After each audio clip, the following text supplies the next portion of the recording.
ஹரி ஓம். பிரம்ம சத்தியம் ஜெகத் மித்யா, இதுதான் நாம் பார்த்து கொண்டிருக்கக்கூடிய தலைப்பு. இதை திருமூலர் அவருடைய திருமந்திரத்திலே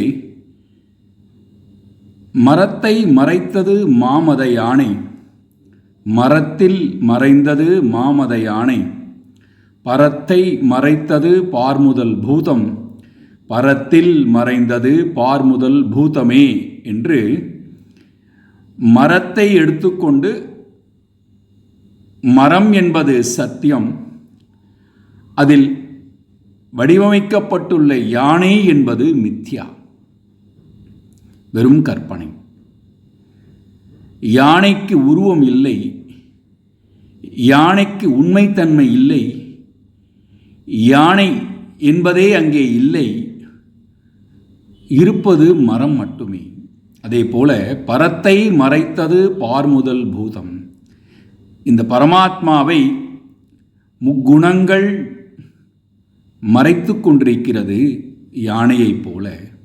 உண்மையிலேயே முக்குணம் என்பது இல்லை, பரமாத்மா மட்டும்தான் சத்தியம், ஜகத் என்பது மித்யாதான்.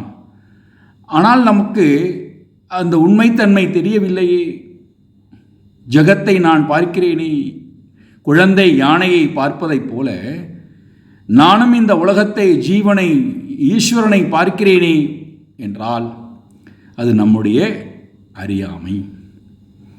இந்த குழந்தைக்கு மரம் மட்டும்தான் இருக்கிறது, யானை இல்லை என்பதை எப்படி ஒரு தகப்பன் அந்த குழந்தையை தன்னுடன் வைத்துக்கொண்டு அந்த குழந்தைக்கு உண்மையை உணர்த்துவானோ, அதை போல ஞான குருமார்கள், உண்மையை உணர்ந்தவர்கள் சாஸ்திரத்தின் துணை கொண்டு நமக்கு பிரம்ம சத்தியம் ஜெகத் மித்யா என்கின்ற அறிவை அழகாக நமக்கு உபனிஷத்தின் மூலமாக போதித்து மித்தியத்தன்மையை நம்முடைய அறிவிலிருந்து நீக்குகிறார்கள். ஆனால் இப்பொழுது நமக்கு அந்த அறிவு, உண்மையை புரிந்து கொள்ளக்கூடிய தகுதி இல்லாமல் இருக்கிறதே. அதற்கு என்ன செய்வது? அந்த தகுதியை கொடுப்பதற்குத்தான் சாதனங்கள் 2 சாஸ்திரம் சொல்லுகிறது. ஹரி ஓம்.